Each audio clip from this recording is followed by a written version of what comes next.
Así dice Mateo 5:8, bienaventurados los de puro corazón, porque ellos verán a Dios. Quiero que leamos este título todos juntos a cuenta de 3. 1, 2, 3. El tesoro perdido.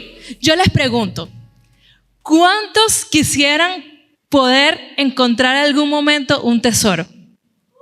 Yo quiero. Qué genial sería podernos conseguir un tesoro, ¿verdad? No me diga qué va a hacer si se lo consigue. Pero hoy vamos a hablar de un tesoro muy grande que todos nosotros en algún momento hemos perdido, pero que hoy el Señor nos trajo aquí para recuperarlo en el nombre de Jesús. Amén. Ok, vamos a estar moviéndonos en dos historias en el Antiguo Testamento en la que perdieron algo muy valioso y luego Dios les ayudó a recuperarlo. Y qué actitud. Vamos a ver muchas cosas interesantísimas que hay allí que vamos a aprender el día de hoy. Esa primera historia, la historia número 1, se llama Recuperando el Arca del Pacto. Vamos a hablar un poco del Arca del Pacto, porque me imagino que muchos sí saben y han escuchado, pero otros quizás aún no han escuchado. Levanten las manos los que nunca han escuchado, no saben qué es el arca. ¿Ok? Perfecto. Hoy vamos a aprender y vamos a estar moviéndonos. Hebreos capítulo 9, versículos del 4 al 5. Vamos a allí comenzar a ubicar qué era y cómo estaba fabricado eso y para qué servía. Entonces, el arca del pacto, cubierta de oro por todas partes, en la que estaba una urna de oro que contenía, mira lo que contenía, el maná, la vara de Aarón que reverdeció y las tablas del pacto, es decir, las tablas que le dio Dios a Moisés, la ley de Dios. Y sobre ella los querubines de gloria que cubrían el propiciatorio, las cuales cosas no se puede ahora hablar en gran detalle. Y vamos a ver una imagen, eso es una referencia, no es una foto del arca real, porque ese arca en este momento ningún arqueólogo, o sea, todos están detrás de conseguir esto y Dios no lo ha permitido revelar porque sabe que la gente es muy idólatra y que si consiguen este artefacto la gente va a adorar a un objeto en vez de adorar a Dios. Pero quiero explicarles que esta maravilla que está allí fue un símbolo tangible de la presencia de Dios, que sabemos que es un Dios invisible a nuestros ojos humanos y que la presencia de Dios no es tangible. Pero Dios, ahora no les puedo contar todo, pero es súper interesante la manera como Dios les dice a detalle cómo deben construir. Ella estaba construida con madera de acacia y estaba recubierta de oro tanto por fuera como por dentro. Y adentro tenía unas cosas objetos sagrados, como imagínense ustedes, la ley de Moisés, maná, que sabemos que el maná era algo que Dios había dado en un momento específico al pueblo de Dios y que ellos no lo podían guardar porque se podría para si luego lo guardaban al día siguiente, porque era una forma de Dios decir, todos los días confía en mi provisión porque lo que yo te doy hoy no te va a servir para mañana porque mañana yo te voy a dar nuevamente provisión. Y esa vara de Aarón, que era un palo seco, pero aún estando seco, reverdecía y florecía. ¡Qué increíble! Entonces, ellos por mucho tiempo valoraban, el pueblo de Israel valoraba en gran manera este artefacto porque ellos sabían que allí se encontraba la presencia misma de Dios y habían unas instrucciones claras para poder portar esto. O sea, estas dos varas que ustedes ven allí era para que los sacerdotes designados por Dios, una familia específica, que estuvieran preparados, santificados con una ropa especial, o sea, todo un protocolo de santidad para ellos poder portar ese arca. No podía ser de otra manera. Dios lo había dejado claro en su palabra. Entonces, ya vamos a conocer por qué pierden el arca, que era para ellos lo más precioso, preciado y de valor que podía existir. Y vamos a ver qué sucedió. En 1 Samuel, capítulo 4, versículos del 1 al 3. Samuel habló a todo Israel por aquel tiempo. Salió Israel a encontrar batalla contra los filisteos y acampó junto a Ebenezer. Y los filisteos acamparon en Afec. Y los filisteos presentaron la batalla a Israel, trabándose el combate. Israel fue vencido delante de los filisteos, los cuales hirieron en batalla en el campo como a 4,000 hombres. Cuando volvió al pueblo, al campamento, los ancianos de Israel dijeron: ¿por qué nos ha herido hoy Jehová delante de los filisteos? Miren lo que dijeron: traigamos a nosotros de Silo el arca del pacto de Jehová, para que viniendo entre nosotros nos salve de la mano de nuestros enemigos. Por ahí ya vemos el primer error que comete el pueblo de Israel, que es a su manera, a su antojo, y porque ellos lo consideraron así, dijeron: si estamos perdiendo esta batalla, nosotros sencillamente vamos a agarrar el arca, o sea, yo voy a agarrar a Dios y lo voy a llevar porque lo voy a usar como un amuleto para que yo gane. Es decir, qué peligroso, ¿cierto? Y ahí vemos cómo ellos tomaron el arca y lo llevan a la batalla sin consultar a Dios, sin preguntarle: ya va, Señor, ¿será que tú nos quieres dar la victoria? ¿Será que yo me puedo llevar el arca y yo sé que tu presencia irá con nosotros y eso va a hacer que ganemos? O sea, no, nunca le consultaron a Dios. Entre ellos tomaron su decisión, dijeron: estoy perdiendo, no quiero perder, me llevo la presencia y ya. ¿Cuántas veces esto no nos recuerda actitudes que tenemos nosotros? Que es que yo quiero lograr cosas y veo que no funcionan y yo quiero entonces ayudar a Dios y yo quiero torcerle la mano a Dios y hacer que Dios haga mi voluntad. ¡Wow! Fuerte, ¿no? Entonces, pelearon pues los filisteos e Israel fue vencido. Y huyeron a cada cual sus tiendas y fue hecha muy grande mortandad, pues cayeron de Israel 30,000 hombres de a pie. Y el arca de Dios fue tomada y muertos los 2 hijos de Eli, Ofni y Finés. Vemos entonces que acaba de ocurrir la mayor tragedia para el pueblo de Israel. Al ellos tomar la decisión arbitraria de llevarse el arca para la batalla, porque ellos dijeron: si yo me la llevo, yo gano.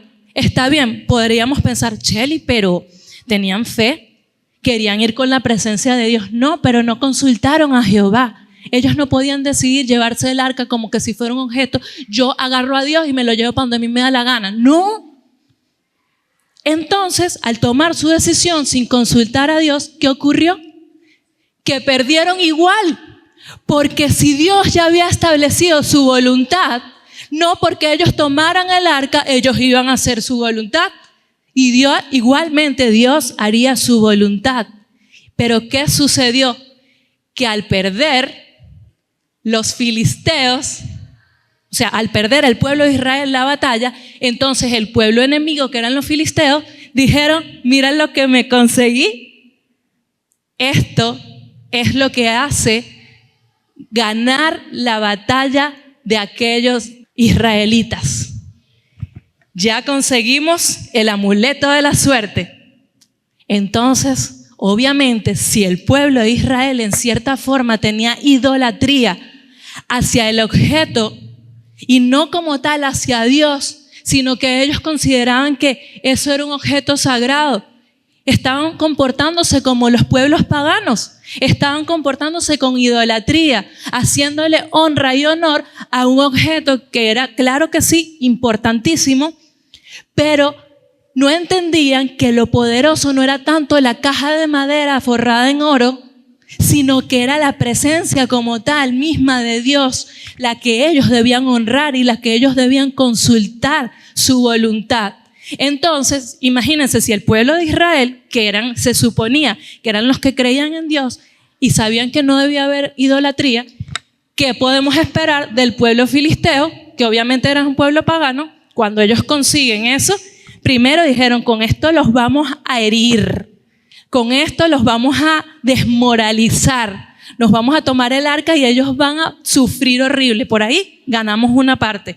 Y segundo, que al traernos este objeto preciado, nosotros ahora, los dioses de ellos van a estar a favor nuestro y ahora nosotros somos los que vamos a vencer todas las batallas. Imagínense ustedes. Ok, entonces, ¿qué siguió sucediendo? Estamos ahora en 2 Samuel 6, del 2 al 7. Y David se levantó y fue con todo el pueblo que estaba con él en Balaad de Judá para hacer subir desde allí el arca de Dios, la cual es llamada por el nombre del Señor de los ejércitos, que está sobre los querubines.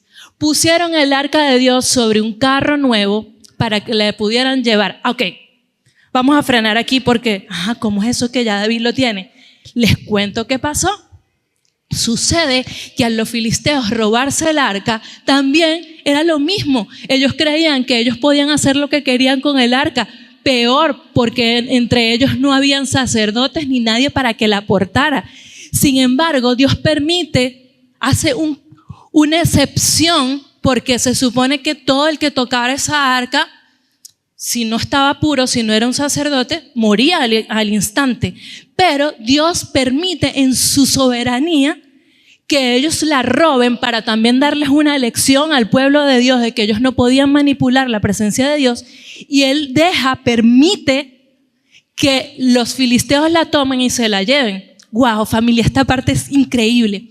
Cuando se la llevan, comienzan a pasar una clase de cosas y el juicio de Dios empieza a caer sobre los filisteos. Comienza a haber plagas de ratones y de ratas.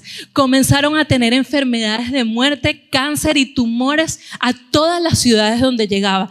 Llegaba a una ciudad y ellos se llenaban de plagas y ellos decían, no, mejor vamos a llevarla para otra ciudad. Y se la llevaban a la otra ciudad y pasaba lo mismo. Y se la llevaban a otra ciudad y pasaba lo mismo. Pasaron por 5 ciudades filisteas diferentes y en todas donde llegó una tragedia y llegó muerte y llegó enfermedades a las casas y a las ciudades donde ellos se habían capturado. Y ellos ya dijeron, no, esto es demasiado, mejor devolvámosle su arca a los israelitas porque esto está trayendo maldición a nuestras vidas. Mejor vamos a devolvérsela. Y hasta sucedió algo muy curioso, que es que ellos toman el arca de Dios y la meten en su templo pagano al lado de uno de sus ídolos. Y sucede algo muy gracioso, y es que cuando la colocan ahí, ellos la dejan en la noche. Cuando vienen al día siguiente, ¿sabes qué pasó? El ídolo estaba así. Estaba inclinado hacia el arca de Dios. O sea, imagínense eso. Y ellos dijeron, ¿qué cosa es esta? O sea, primero pensaron que era casualidad, que se había caído, que era una cosa loca que había pasado. Y ellos dijeron, no, esto no puede suceder. No. Y paran otra vez su ídolo, lo acomodan todo. Y al día siguiente, ¡pum!, otra vez.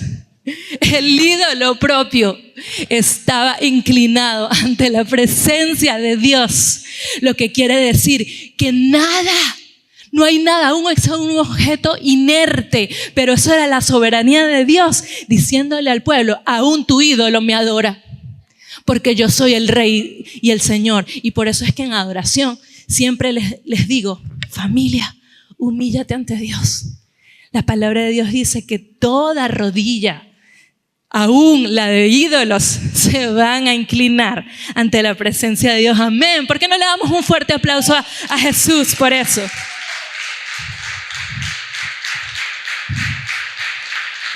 Entonces, David, cuando ya ven que ellos mandan en un carro, en una carreta con bueyes, vamos a sacar esto de aquí porque esto nos está trayendo maldición. Cuando ellos envían hacia adelante hicieron en oro ratones y tumores en una forma como de ofrenda para el Dios que le había hecho todas esas cosas, a ver si Dios los perdonaba. Qué cómico. Y mandaron artefactos de oro en formas de ratones y de los tumores que ellos, imagínense qué idólatras era esta gente. Entonces, cuando envían la carreta, David se alegra y dice, vamos a buscar. Pero en vez de buscar en la ley del Señor en los estatutos, en la ley de Moisés, de cómo decía que se debía trasladar correctamente el arca, él decidió con una buena intención decir, esto es rápido, o sea, no voy a ponerme a preparar a los sacerdotes, mejor voy a tomar una carreta nueva, coloco 2 bueyes y pongo a un sacerdote levita delante, uno atrás, que son Ofni y Finés, creo que eran hijos de Elí, gracias, eran hijos de Elí, y ya, y traigo otra vez de vuelta a la casa de David nuestra arca para tener otra vez la presencia de Dios con nosotros. Pero entonces, cuando él hace eso, miren lo que sucede. Y lo llevaron con el arca de Dios de la casa de Abinadab, que estaba en la colina, y Ahío iba delante del arca. David y toda la casa de Israel se regocijaban delante del Señor con toda clase de instrumentos hechos de madera, de abeto, con liras, arpas, panderos, castañuelas y címbalos. Pero cuando llegaron a la era de Nacón, Usa extendió la mano hacia el arca de Dios y la sostuvo porque los bueyes casi la volcaron. Vamos a parar aquí. Usa sí era un hijo de un sacerdote llamado Abinadab.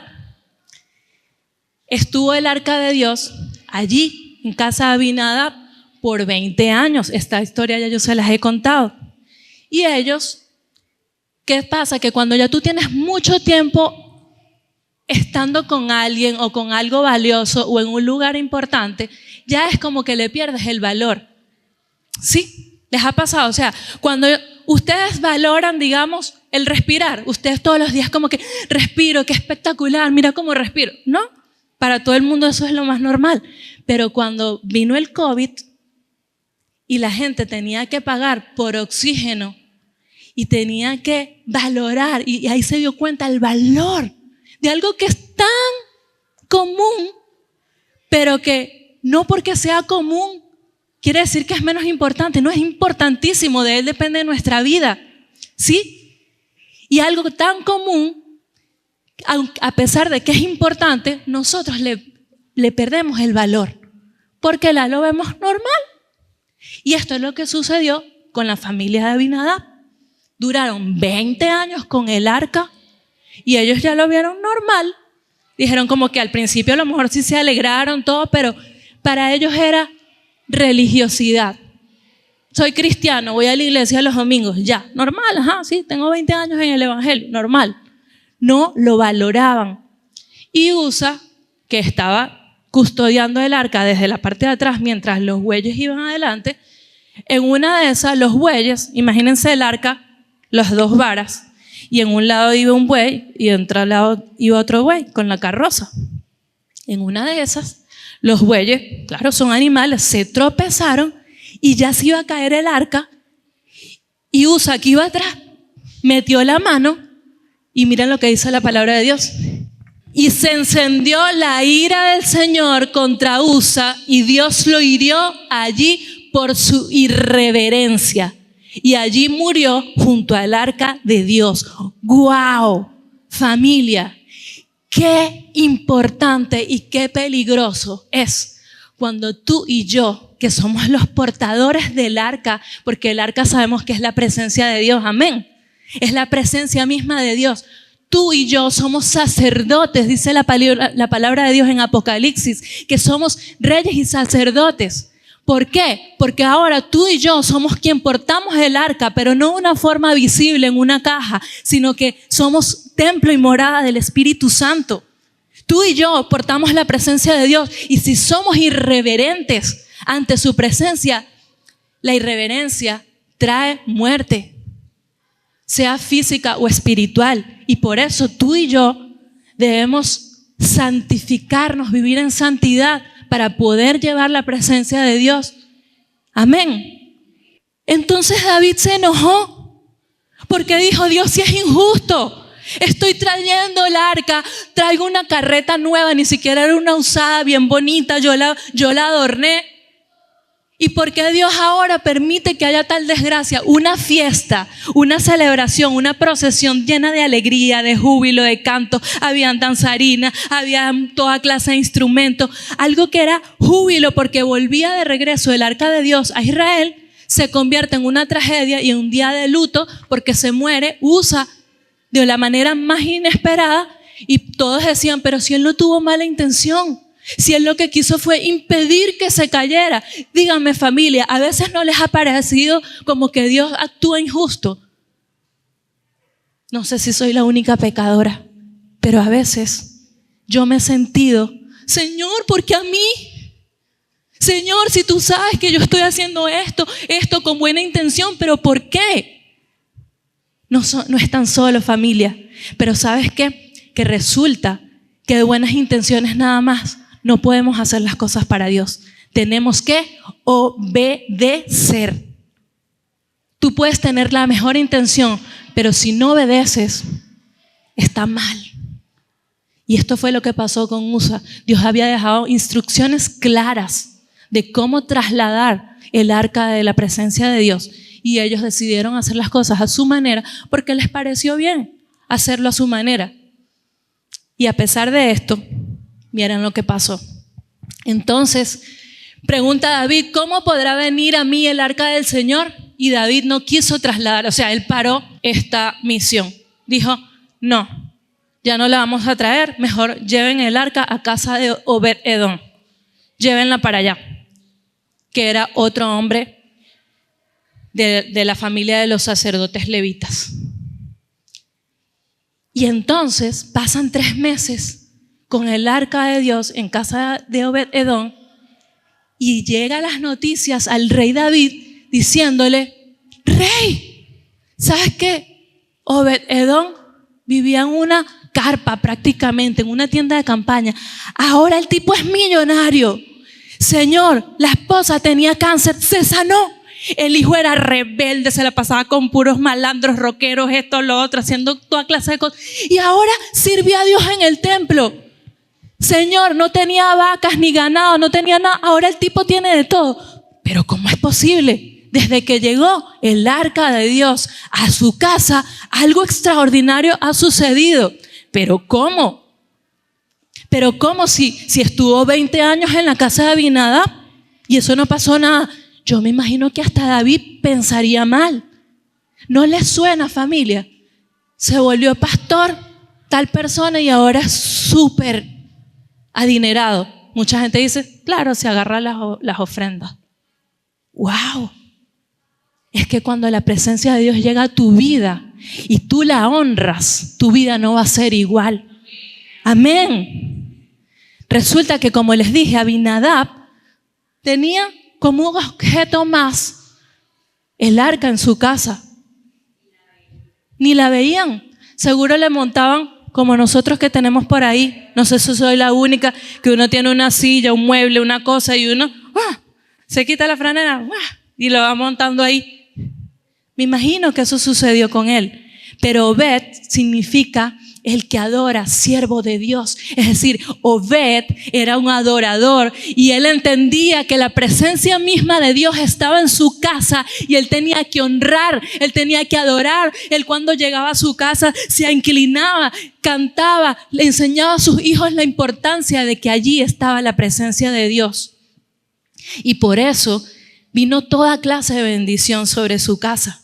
Y bendijo el Señor a Obed-Edom y a toda su casa, y se dio aviso al rey David diciéndole: el Señor ha bendecido la casa de Obed-Edom y todo lo que le pertenece a causa del arca de Dios. Entonces David fue y con alegría hizo subir el arca de Dios de la casa de Obed-Edom a la ciudad de David. Es decir, él que le había agarrado miedito y que había dicho no, mejor llévenla para allá, cuando se entera que ahora hay bendición, dice: bueno, entonces ahora sí, debe ser que a Dios ya se le pasó la rabia, vamos a buscar otra vez. Pero más allá de eso, quiero mostrarles qué fue lo que pasó con David. Y David dijo: el arca de Elohim no debe ser llevada sino por los levitas, porque Yahvé los eligió para que la lleven y les sirvan perpetuamente. ¿Cuántos son levitas y sacerdotes que Dios nos eligió para que lleváramos su presencia perpetuamente? ¿Cuántos? Amén, amén. Entonces, ahí vemos cómo David reconoció cuál era el error que había cometido. Y vean lo que dice: David congregó a todo Israel en Jerusalén para que trasladaran el arca de Yahvé al lugar que había preparado para ella. Y ahí dice como los líderes por familia a quien él convoca para una reunión importante para darle instrucciones de cómo iban a trasladar. O sea, vieron que esta vez lo hizo todo distinto. La primera vez él se puso creativo. Él tuvo una buena idea, se puso creativo y dijo: tengo buena intención y Dios va a recibirlo. La segunda vez se aseguró de ver qué decía el libro y cómo eran las instrucciones de Dios, y se encargó de reunirse y de hacer toda la preparación pertinente para esto. Bien, que no solamente se dio cuenta, sino que tomó una acción y cartas en el asunto. ¿Cuántas veces Dios no nos habla y nosotros decimos amén, gloria a Dios, y ya, y al día siguiente se nos olvida? Pero David, vemos que él aprende la lección y él cambia de actitud, lo que demuestra un verdadero arrepentimiento. Y dice: pues por no hacerlo ustedes la primera vez, Yahvé nuestro Elohim nos quebrantó, por cuanto no le consultamos el orden prescrito. Ahí está la razón. El Señor, cuando David se humilló y se arrepintió, le reveló cuál era la causa de por qué trajo muerte y que no había recibido su forma, su buena intención. Entonces, David fue con los ancianos de Israel y los jefes militares a subir el arca del pacto de Yahvé con alegría desde la casa de Obed-Edom, y sucedió que como Elohim ayudaba a los levitas que llevaran el arca del pacto de Yahvé, ellos sacrificaron 7 becerros y 7 carneros. David iba vestido con un manto de lino fino, y también los cantores y todos los levitas que cargaban el arca. Kenanías era el director del canto de los cantores. David llevaba sobre él un efod de lino. De esta manera, todo Israel subía al arca del pacto de Yahvé con aclamaciones al sonido de la corneta, con trompetas y címbalos muy resonantes. O sea, ¿vieron cómo narra todo lo diferente que hicieron esta vez? Hasta David se cambió la ropa para honrar la presencia de Dios. Familia, yo a mis hijas les he enseñado que a la casa de Dios no es que nos vamos a venir como que si vamos a una fiesta o como que demasiado adorno, demasiada avaricia. No, me refiero, sino que honremos. Hay personas que llegan: va a ir a la casa de Dios, de broma se ponen una chola. No, a la presencia, a la casa de Dios. Por eso nos venimos bonitos. Y eso no quiere decir que tienes que comprar ropa nueva todas las semanas. No quiere decir que tienes que maquillarte en el caso de las mujeres. Que tienes que... No, es que tú, al momento que te prepares para Él, tú honres su presencia y tú digas: me voy a arreglar con mi mejor ropa. Porque cuando tú tienes una presentación, una entrevista de trabajo, te pones tu mejor ropa y es para verte con un hombre normal. ¿Y por qué a veces como cristianos le damos menos importancia cuando venimos a la casa de Dios?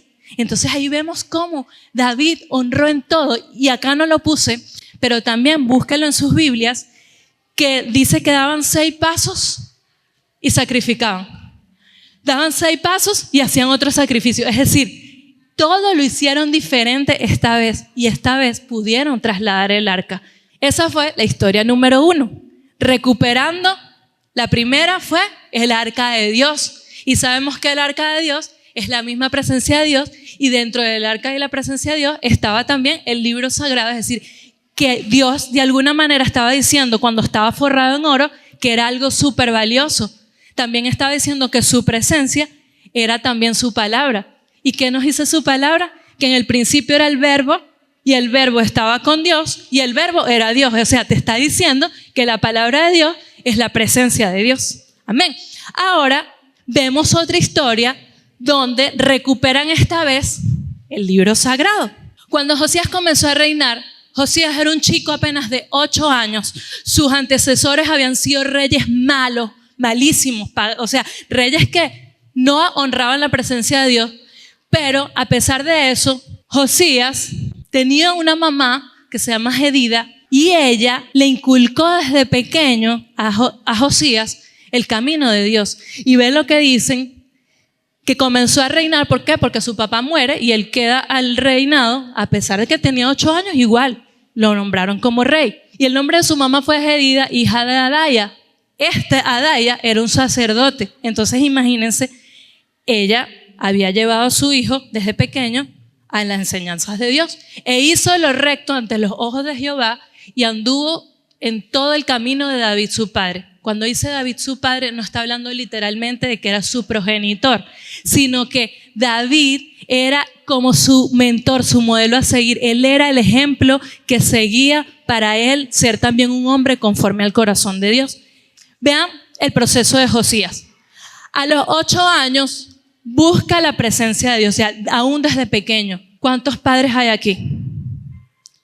Dios hoy nos está hablando de que tenemos que enseñarle a nuestros hijos, aún desde pequeños, la presencia de Dios. No subestimemos, ay, es que tiene 8 años, está chiquita, están chiquitos, ¿qué van a saber ellos? Ellos cuando crezcan, ellos van a entender más el camino. Aún desde pequeño, dice la palabra, instruye al niño en su camino y aun cuando fuere viejo, ¿qué va a suceder? Nunca se va a apartar. Entonces, a los 8 años, Josías comienza a buscar la presencia de Dios. A los 12 empieza a limpiar la nación. ¿Limpiar de qué? De idolatría, de hechicería, de lugares altos, así como acá está el Sorte, aquí en Venezuela. Esos son lugares altos. Lugares altos son montañas dedicadas al culto y a los rituales paganos y satánicos. Y Josías, siendo apenas de 12 años, de la de Jeremy, ¿verdad, Jeremy? 12 años tiene. Sí. Imagínense, vean a Jeremy un momento. Imagínense a Jeremy siendo rey. Y de esa edad, él tuvo la autoridad puesta por Dios para decir, me bajan eso, me quitan allá, me tumban aquí. Qué respaldo tan poderoso le dio Dios a un niño. O sea, aún tú eres niño, Jeremy, aún niños pueden ser usados poderosamente por Dios si están encaminados en su presencia. Amén. A los 20 años comienza a reconstruir el templo y a los 26 sucede algo histórico. Resulta que cuando ellos están recaudando el dinero para reconstruir el templo, consiguen por allá el libro de la ley del Señor. Y cuando lo consiguen, van corriendo los sacerdotes y le cuentan la noticia a Josías diciéndole, mi rey, ya hicimos todo lo que usted nos dijo, ya mandamos a hacer esto, lo otro, ya los albañiles están allá, pero hubo un evento importante, conseguimos un libro y no era cualquier libro, es el mismo libro de la ley de Moisés. Y Josías, al escuchar esto, dice la palabra, y el sacerdote Hilcías me ha dado un libro, y Safán leyó delante de él en la presencia del rey, y sucedió que cuando el rey oyó las palabras de la ley, rasgó sus vestidos. En la palabra de Dios, rasgar los vestidos significa quebrantamiento. Cuando él consiguió el libro, él entendió el valor y el tesoro que había hallado. Y si estaba perdido, ¿era por qué? Cuando usted pierde algo, vamos a imaginar que perdemos el teléfono. ¿Cuántos han perdido el teléfono alguna vez? Hay gente que pierde el teléfono y pareciera que le falta el oxígeno. O sea, y si estabas en el mercado, si estabas en algún lado, el teléfono, mira, no te importa nada, tú sales corriendo. Se ríen porque es verdad. A mí me ha pasado, familia. Y uno, ¿qué hace? Se desespera. Ahora yo me pregunto, ¿por qué se perdió el libro de la ley? ¿Nadie lo cuidó? ¿O no fue tan importante? Si se perdió, pregúntame. Yo he recuperado, una vez estaba con mi esposo en el centro, estábamos en la zona de los Saneros, por ahí, y yo lo dejé. Se me olvidó, o sea, yo me distraje viendo cosas y lo lo puse así en una mesita y después se me olvidó y me fui. Y cuando llego a mi casa es que me doy cuenta que no tenía el teléfono. Y me entró la desesperación, me puse a llorar, Leonardo, ay, yo tengo esto, Leonardo. Cheli, vamos a ver. Y yo llorando, diciendo, Señor, por favor, porque yo ahí tenía cosas importantísimas.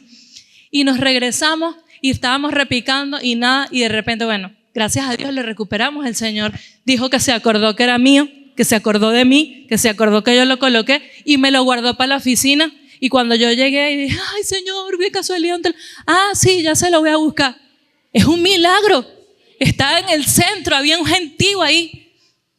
Pero quiero decir, mira, yo me regresé de San Diego para el centro porque era importante para mí. Yo pregunto, ¿cómo dejaron perder la ley de Dios? ¿Cómo se les traspapeló de tal modo que no se desesperaron por buscarla y que duró años perdido?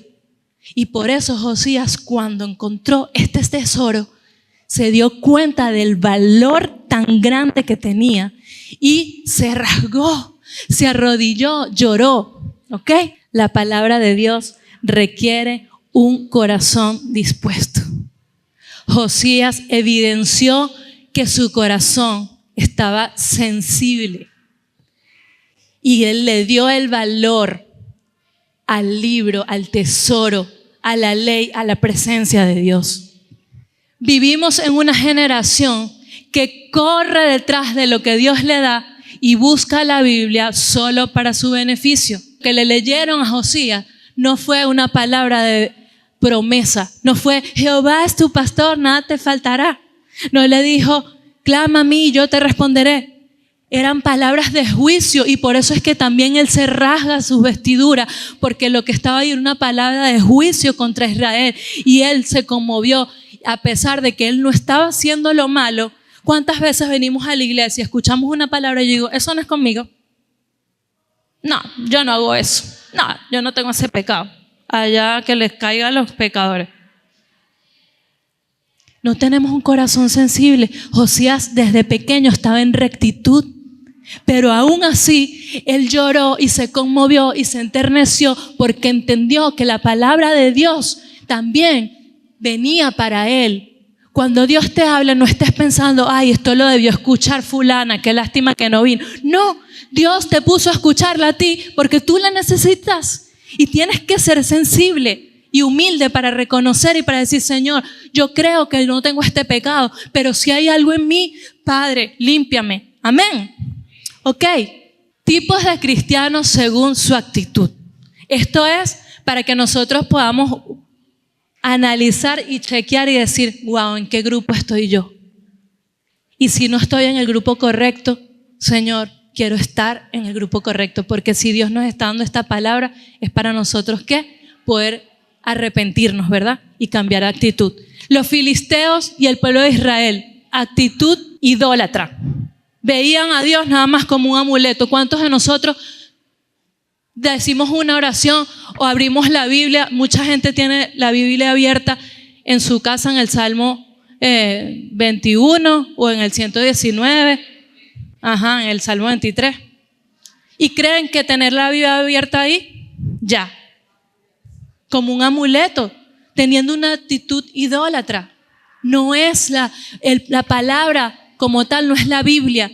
La Biblia no hace nada y el diablo no le da miedo si tú tienes una Biblia cerrada en una esquina o aún la tengas abierta. Si tú no la lees, si no la meditas, si no te expones a su palabra, no va a pasar nada, simplemente porque es como lo del arca. El arca era un símbolo, pero lo que te va a transformar tu vida, tu mente, todo, es que tú la leas, medites en ella y la apliques. Eso sí es poderoso. El segundo grupo es Aminadab, una actitud apática e indiferente, que era el papá de Usa. Una religión superficial. Voy a la iglesia, me congrego, ya, más nada. Usa, actitud irreverente y desobediente. La toqué, murió. Ignorar. ¿Por qué pasó? ¿Y qué dice la palabra en Oseas? Mi pueblo perece, ¿por qué? Por falta de conocimiento.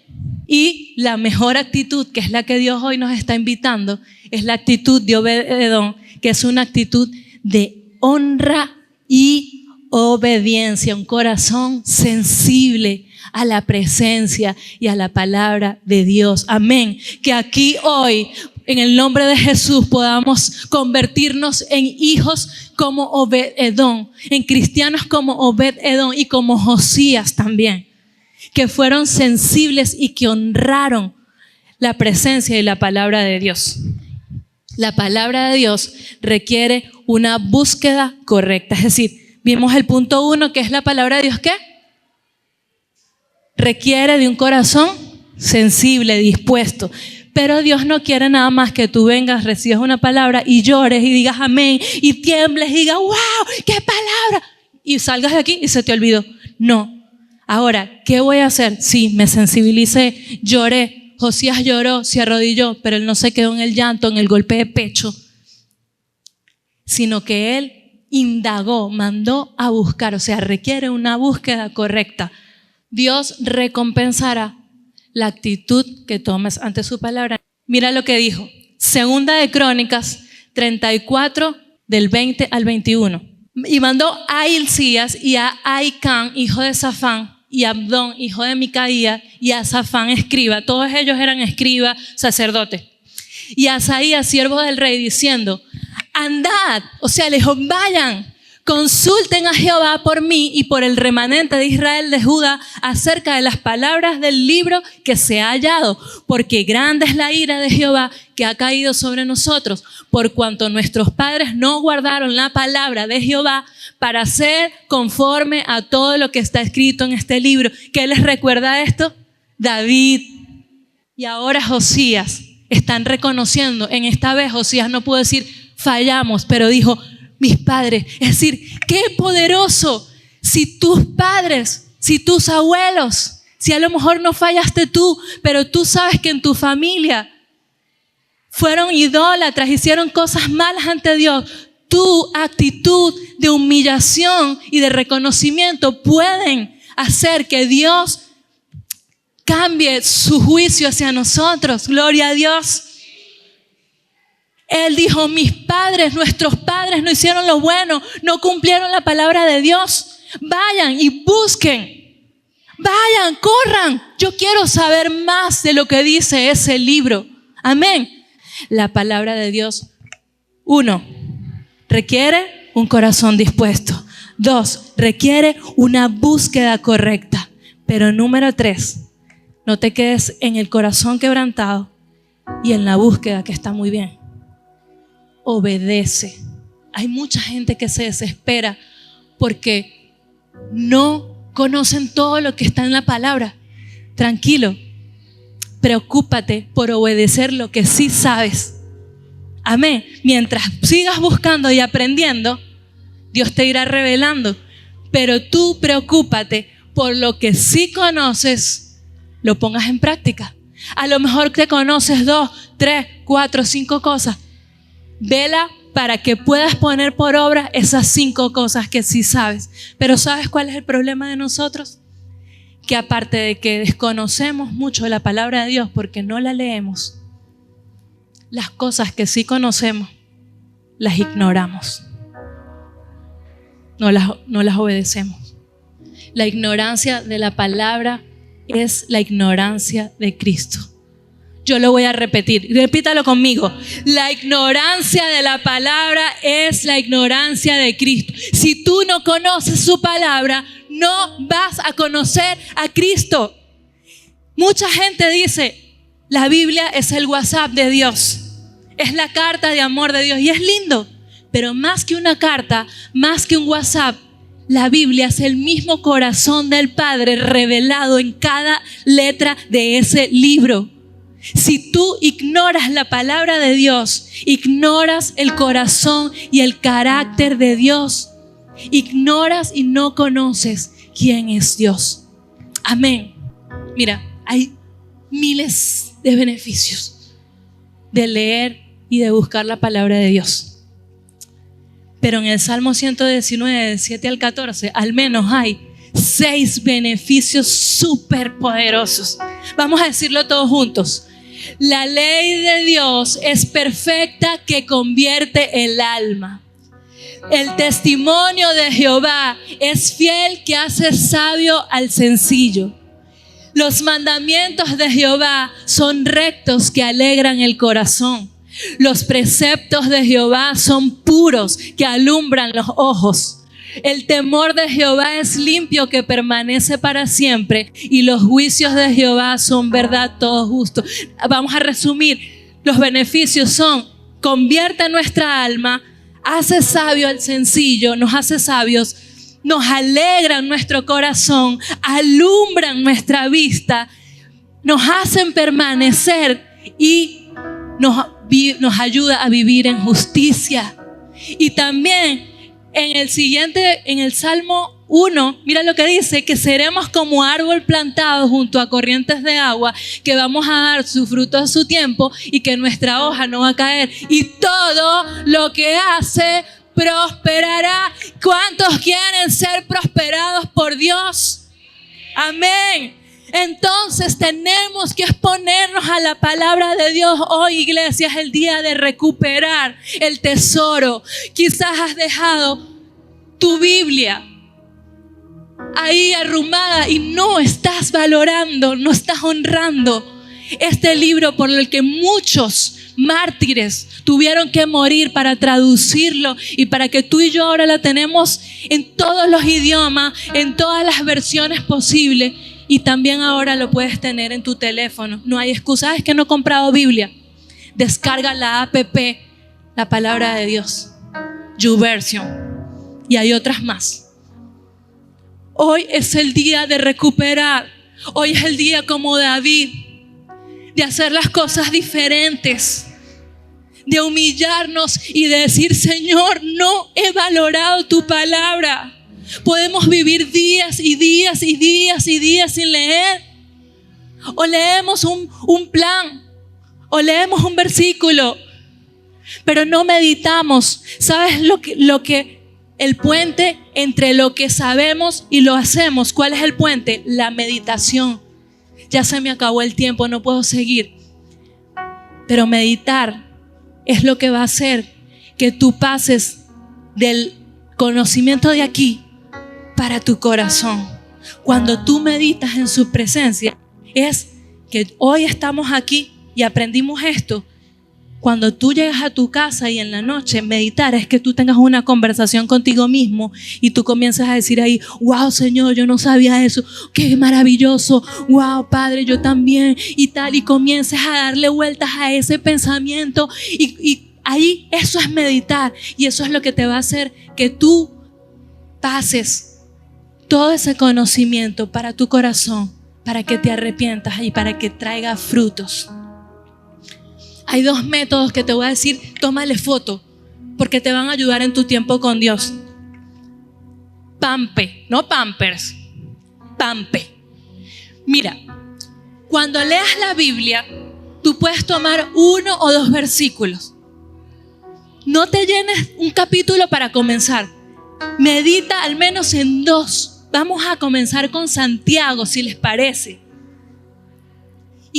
Y a partir de mañana podríamos comenzar con Santiago 1, verso 1 y 2. Y vamos a hacer esto. Los que lo quieran compartir por el grupo, va a ser de bendición para todos. Mira lo que vas a extraer. Lo vas a leer y vas a extraer qué pecado tú debes confesar según lo que leíste ahí. ¿Qué te habló Dios? ¿Qué pecado te mostró que tú tienes que tengas que confesar? Luego, ¿qué actitud tienes que tomar o desechar? Si Dios está diciéndote ahí: deja la mentira. Es decir, entonces, ¿qué actitud? Yo tengo que empezar a dejar la mentira y comenzar a decir más la verdad. 3, la M, mandamiento que debo obedecer. ¿Qué me está enseñando ahí? ¿Qué recomendación, qué consejo, qué mandamiento Dios me está dando en este versículo? P, promesa. ¿Qué promesa está ahí, la cual yo debo apropiarme y llenarme de esperanza? Y E, ejemplo que debo imitar o evitar. Porque a veces vas a ver personajes que no hicieron lo bueno y no puedes tomar ese ejemplo, pero lo tomas es para decir: no puedo hacer lo que hizo esta persona. Y el otro es método AREPA. Es otro método de estudio bíblico. Y mira cómo es. La A es atributos o características de Dios. La R es recomendaciones o mandamientos. La E, ¿cuál es la enseñanza central? La P, ¿cuáles son las promesas que Dios me da en este versículo?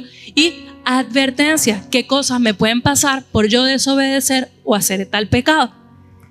Yo les voy a poner un reto, y es que a partir de mañana todos podamos comenzar a leer Santiago 1 y 2. No capítulo 1, versículo 1 y 2. Y todos los que quieran vamos a compartir por el grupo el pampe. Vamos a empezar con pampe y luego hacemos el arepa, ¿sí? Y vamos a ir compartiendo, y créanme, esto va a cambiar su vida, porque muchas personas dicen, es que no sé cómo leer la Biblia, no entendí nada. Ore antes de buscar la presencia, la palabra, y luego Dios le va a revelar, y haga una búsqueda correcta. Recuerden, vamos a repetir ya: actitud, un corazón dispuesto; 2, una búsqueda correcta; y 3, obediencia. Vamos a ponernos en pie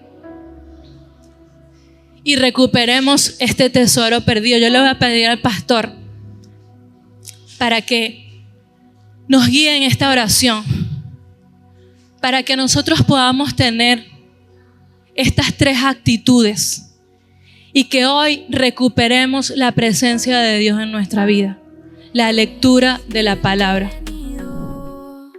Bienaventuranza, esto es